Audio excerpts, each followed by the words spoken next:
there, I'm Begalius, and goddamn, I'm freezing. I'm bloody cold, you know. It's so cold. We're going through a cold spell where I live, and the best part about that is I left every freaking warm, fluffy jumper thing upstairs. I have like 1,000 jumpers, and they're all upstairs, and so is everyone else in the house. So I don't want to go to disturb everyone. So if my voice is a little bit shaky throughout this video, if it's shaky, then that's a mistakey. How you doing, everyone? Probably worse after that pun. But I listen, I'm old. I want to tell you this. I'm old. I'm in my late 20s, which is super old. And as someone in my late 20s, I like to have this conversation that a lot of people in my age demographic have.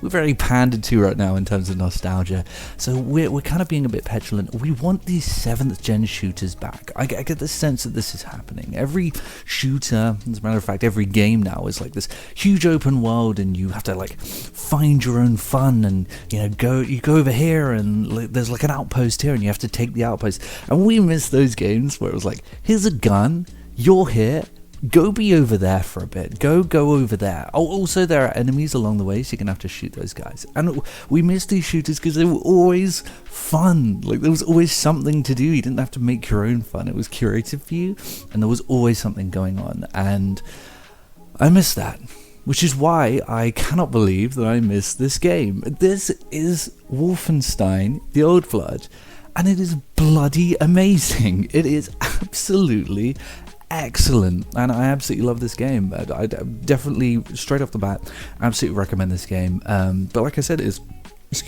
a classic game where you start in one place and then you just get to the other place. Now, admittedly, there is like this sense that it is just sort of one big map, but it at the same time is very linear, and it's very much a corridor shooter.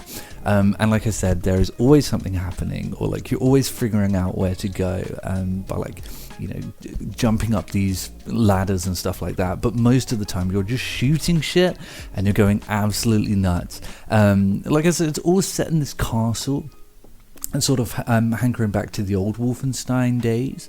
So you just basically go in there, you sleuth around, you invade it. You can play stealthy or you can play action, but then you just essentially like take over this castle throughout the span of the game. Now, it's a very short game. It's just shy of 4 hours. So, there's not a huge amount of bang for your buck, but the bang is definitely there. The gameplay is so great in this game.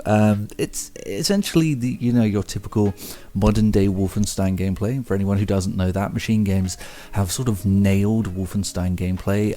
It's so excellent. Like, it's this frantic style of gameplay where every animation is it feels as though it's sped up, and like it's just been injected with this adrenaline at all times. So you're shooting these like huge meaty weapons with so much like recoil and so much sway to them, and I know that sounds bad, but when you combine it with the animations in this game, or these games, it really works, because it just makes everything feel so frantic. Everything you do that has an animation to it feels like just pumped up and so quick. Like when you stealth kill someone, you do it so fast, and you just like attack, and if a dog attacks you, it jumps on you and you see its jaws and you just knife it over and over again, and everything is so fast and furious and frantic. And like the sprint animation, which typically I wouldn't like, but again it pairs well with the rest of the animations, is very like over the top, and silly.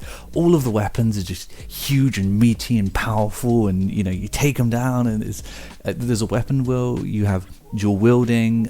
You can upgrade in the game. It's not very extensive. You basically just, when you complete a challenge, you upgrade in some way, and those do stack, which I think is actually really great. Now, graphically, obviously it's not that impressive. I think this was made a while ago. I'm not entirely sure when, but it really doesn't matter. Like, none of that matters to me, because playing this game is such a rush. It's such an absolute blast. And there is never a dull moment in the game. I will admit, initially, as soon as you spawn in, you have to do, it's kind of forced into a bit of stealth. That was the only part that sort of put me off. And actually, a couple of years ago, I did install the game, and I got to that bit. I was like, I'm just not going to enjoy this game. But once you get past that, there is not a dull moment in this game. And it's the type of game that I just can't criticize. Aside for its length, like I said, there's not very much meat on the bone here, but aside for that, you have an excellent 4-hour experience that, yeah, you can play again probably, honestly, many times. And there are a couple of Easter eggs here and there. You can go into the old Wolfenstein games by going into these beds. That's pretty cool. There are collectibles and so on and so forth. But just the overall core experience here is great. So would I recommend it? Yes, absolutely I would. Maybe don't pay full price for it. Either pick it up in a sale, or do what I did, which is I just played it through Game Pass. Fortunately, all of the Wolfenstein games are on Game Pass, and if I don't get around to covering any of the others, it's a series that I absolutely love, and by which I mean the new Wolfenstein games, not as much into the old ones. I absolutely adored New Order and Wolfenstein 2, Youngblood.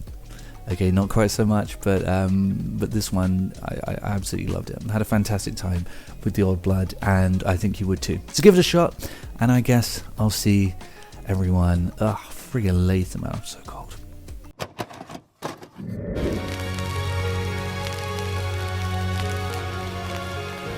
The PlayStation's only $149, and you can also get leading titles.